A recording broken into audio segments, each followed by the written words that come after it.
Bonjour à tous et bienvenue pour ce nouveau test. Aujourd'hui, on va parler d'intra, puisqu'on va parler des Yinyu D2B4 qui m'ont été envoyés par Miss Audio et que vous pouvez retrouver donc, alors de base ils sont à 120 € et du 28 mars et pendant une semaine, vous allez avoir la possibilité de les acheter à 90 €.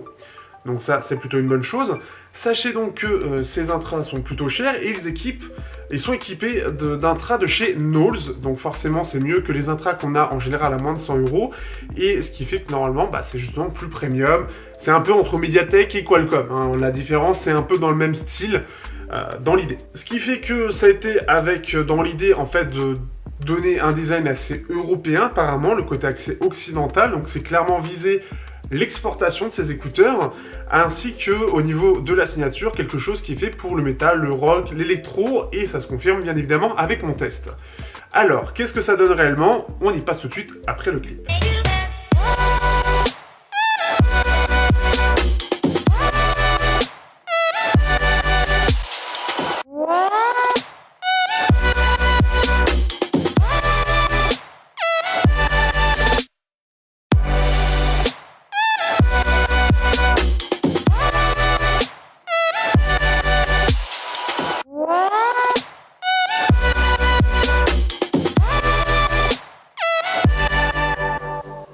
Alors, au niveau déjà de la boîte, qu'est-ce qui est donné avec ces intras? On a droit, bien sûr, à des petits embouts de rechange.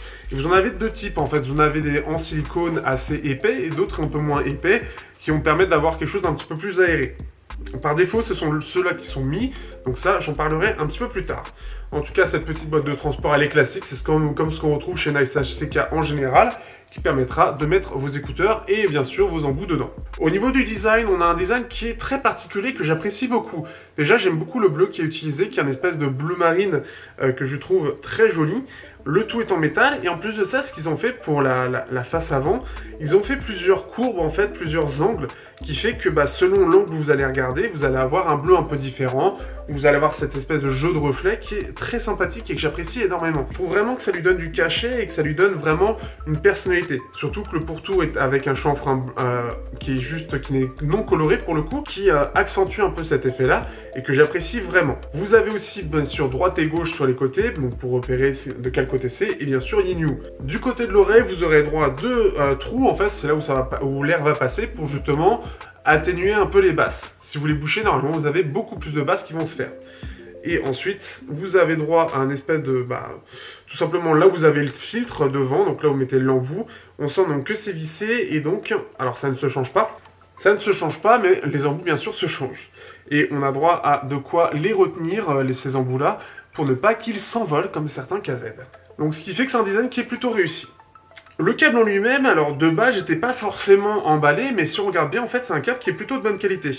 En effet, on va avoir un câble, en fait, tout du long, jusqu'en tout cas au diviseur, au diviseur, vous allez avoir, en fait, les deux câbles qui vont être collés, et qui sont de bonne qualité, avec un jack qui est coudé, jusqu'au diviseur tout simple de fréquence de câble, et qui va ensuite aux écouteurs. Ce n'est pas tressé ou quoi que ce soit, mais en tout cas, le câble est assez bien pour qu'il est plutôt de bonne qualité, et en plus de ça, il est assez bien pour éviter que ça s'en mêle, ou en tout cas, ce n'est pas vraiment pas difficile de les démêler. Donc ça, c'est plutôt une bonne chose, et ce qui fait que c'est appréciable, en tout cas, c'est clairement quelque chose de sympathique, et surtout qu'en plus de ça, donc ça se met derrière l'oreille bien évidemment, mais en tout cas c'est juste quelque chose de thermoformé, donc ce qui fait que ce ne sera pas désagréable, il n'y aura pas besoin de les remettre tous les 4 matins. Donc un câble plutôt de bonne qualité globalement, en tout cas il n'y a pas de micro par contre, après il faudra acheter le câble si vous en avez besoin, mais vraiment appréciable, simple à ranger, en plus il tient bien, il est plutôt souple, donc ça c'est une bonne chose. Au niveau du confort, donc bien évidemment c'est toujours derrière la tête, et ce qui est bien c'est que comme je n'ai plus de cheveux, eh bien ça va être plus facile de voir. Et donc comme vous pouvez le voir, ça tient plutôt bien, c'est pas trop gros non plus, c'est un petit peu imposant quand même, mais c'est pas trop gros, donc c'est facile à mettre dans l'oreille et c'est confortable. Donc ça c'est une bonne chose. Ayant des oreilles qui sont assez, en tout cas le conduit pour mettre les embouts étant de taille moyenne on va dire, je n'ai eu aucun souci, je n'ai eu aucune gêne le temps du test. Au niveau du son, on va avoir quelque chose d'assez dynamique. En effet, on va être sur une signature en V assez marquée, avec notamment des sous-basses qui vont être très présentes, des basses un peu moins présentes, on va avoir bien sûr des bas médiums qui vont être un peu en retrait et des hauts médiums qui reprennent un peu le pas avec des aigus qui vont reprendre. On est sur quelque chose qui est plutôt bien réglé d'ailleurs, puisque alors les sous-basses sont clairement dominantes, qui sont là, et comme je l'avais dit justement avant le clip, c'est là aussi pour l'électro et le métal et le rock, donc avoir quelque chose d'un peu vibrant au niveau de la batterie, au niveau des basses. Donc ça c'est quelque chose qui est quand même vraiment appréciable et qui est bien réglé en plus de ça. Ça reste moins présent que les Nice HCK M6 qui clairement ont des basses plus dominantes d'ailleurs. Et ce qui fait que c'est bien réglé, et le fait qu'on ait des sous-basses vraiment présentes, pour ceux qui aiment bien les sous-basses, vous allez vraiment apprécier sans que ça en fasse trop. Après la seule petite chose, c'est que dans cette partie là, les instruments vont être un petit peu plus limités. Forcément la sous-basse étant très présente, va peut-être parfois un peu bouffer entre les deux instruments. Les bas médiums, donc au niveau des voix graves des instruments, c'est un peu en retrait, mais ça reste totalement intelligible et on n'a pas tellement cette sensation que c'est en retrait. On les sent pas si distantes que ça, ce qui fait que c'est plutôt bien réglé. Les hauts médiums, elles, n'ont pas trop d'aigus. Donc ça, c'est plutôt bien et c'est bien réglé, ce qui fait que l'ensemble d'ailleurs reste naturel, que ce soit les bas médiums ou les hauts médiums. On a quelque chose de naturel mais un peu chaud. On a clairement cette sensation, on a ce côté un peu basseux qui ressort et ça reste un peu plus chaud, mais ça reste vraiment naturel. Ce qui est bien, c'est qu'on a quand même un côté un peu brillant, avec les aigus qui ressortent aussi pas mal de détails, sans pour autant aller sur quelque chose de sibilant et désagréable. Donc ça, c'est une bonne chose. À condition que, il faut quand même avoir, pour en profiter pleinement, il faut avoir une bonne petite source. Je vais essayer de vous sortir le test des Zishan Z3 dès que possible, mais clairement, c'est mieux d'avoir, en tout cas pour en profiter pleinement, d'avoir ce type de source, le Zishan, pour pouvoir bien en profiter. Sur le Meizu 16e, le problème qui se passe un petit peu, ça reste tout à fait correct, mais ça se ressent quand même. On a des bas médiums qui ressortent un peu moins, donc qui vont être un peu plus distants, et des hauts médiums qui vont être un peu plus criards. Vraiment, après, le Zishan est excellent là-dessus, mais c'est ça qui peut un petit peu ressortir.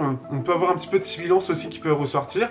Donc ça peut être la chose qui est un petit peu dommage. Donc n'hésitez pas, si vous avez 30 € en plus pour une bonne source, que vous pouvez vous en servir comme DAC externe. Alors c'est pas très pratique, mais par contre, si vous êtes fan de son, vous allez kiffer. Vous allez clairement avoir une source qui va mieux contrôler ces Yinyu. Au niveau de la séparation des instruments, on a quelque chose aussi qui est très bien, parce qu'avec le côté aigu et quand même assez aéré, mais quand même impactant, on a une séparation des instruments qui est vraiment nette, et ça c'est bien. Donc ce qui fait qu'on va vraiment sentir et entendre chaque instrument de façon très nette. Par rapport au CCA C16, ça reste quand même un peu moins bien séparé, et CCA C16 étant excellent de ce point de vue là, donc ça reste un peu moins bien. Le côté dynamique aussi ressort aussi, mais par rapport au Nice HCK M6, c'est quand même mieux. On a quelque chose d'un peu mieux. Ça c'est la première chose. On a aussi quelque chose d'un peu moins aéré, un petit peu plus feutré, un peu plus impactant que les M6 aussi, donc ça c'est aussi un choix à faire. Pour faire un parallèle par rapport toujours au Nice HCK M6, en gros les M6 sont un petit peu plus sombres dans les aigus et les médiums, et sont un peu plus basseux. Donc les basses sont un peu plus présentes, donc c'est un peu plus fun,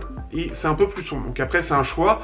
En soi c'est vraiment comme si on avait des M6 un peu comme ça, et les Yinyu qui sont comme ça en fait, donc ça rééquilibre un petit peu, c'est un peu mieux équilibré. Pour l'isolation, c'est pas mal du tout, c'est aussi meilleur que les M6, c'est moins bien que les C16 qui sont pour moi une des références de ce point de vue là, donc ça c'est vraiment pas mal. On a quelque chose qui se défend bien sans être extraordinaire non plus, on est dans la bonne moyenne, dans la vraiment bonne moyenne. Les KZ AS10, CCA16, etc. étant la référence pour moi à l'heure actuelle. Pour conclure, qu'est-ce que je pense de ces Yinyu des 2B4? Eh bien, je trouve que, en tout cas avec les drivers no, je ne sais pas quel est l'impact dessus, parce que les drivers aussi autres s'en sortent bien, et on l'a vu avec les CCA, mais en tout cas, la formule de ces Yinyu est vraiment bonne. On a quelque chose qui est assez fun, qui est clairement fait, et ça a été dit dès le départ par Miss Audio, clairement fait pour de l'électro, du métal, etc. mais qui pourtant reste assez polyvalent. Écouter du classique n'est pas désagréable, ou en tout cas ne déforme pas trop la musique en elle-même. Donc vous aurez quand même du plaisir à écouter du classique sans que ça donne un côté trop dynamique, trop basseux, trop... Il y a un bon contrôle qui est fait sur les musiques, ce qui fait que ça le rend polyvalent. Donc ça c'est vraiment quelque chose qui est intéressant, et qui fait que pour le coup ça montre qu'il y a des bons réglages. Ce que j'apprécie aussi, ça a l'air tout bête, mais le design a un impact assez sympathique. Je trouve qu'il y a une recherche réellement de faire un beau design, d'avoir quelque chose de vraiment visuellement joli pour plaire. Et en plus de ça, le câble s'embelle difficilement, avec la petite housse de transport, c'est parfait. Donc il n'y a pas vraiment de gros défauts. C'est juste que la sous-basse peut parfois être un petit peu trop importante. Donc ça c'est le côté un petit peu flatteur de ces intras là. Mais je trouve le réglage vraiment bien fait et vraiment fun, ce qui fait que vous en profiterez sans problème. Par contre, n'hésitez pas à prendre une bonne source, une source un peu moyenne en smartphone, peut vite changer un peu leur signature, avoir un côté un peu plus criard, et des bas médiums, donc les voix graves, un peu plus distante et un peu plus basseuse. Donc attention par rapport à ça, ça peut être le risque. Donc n'hésitez pas à prendre un petit DAC, ce genre de choses, ça peut faire la différence. Ça fait même clairement la différence. Maintenant que j'en ai un, je peux vous le dire. J'espère que vous aurez apprécié ce test. Vous avez le lien dans la description si vous êtes intéressé. Merci à tous les tipeurs, merci à tous les utipeurs pour regarder des pubs, etc. Vous pouvez dans les deux cas faire des dons et regarder des pubs. Merci à tous pour ça. Et d'ailleurs, si vous êtes tipeur, vous pouvez participer à un petit Slack où on parle de smartphone et d'audio. Et ce qui fait qu'on se retrouve très bientôt pour un autre test. N'hésitez pas aussi à aller regarder le blog qui est enfin sorti, Les Marabouts de la Chifi, puisqu'on va être deux. Et vous avez le lien dans la description aussi. Et le test sera aussi à l'écrit. Donc si vous voulez quelque chose de plus clair, en tout cas vous retrouvez facilement, vous l'aurez aussi en test. Allez, à bientôt et on se retrouve pour le prochain test audio, les Yinyu T500.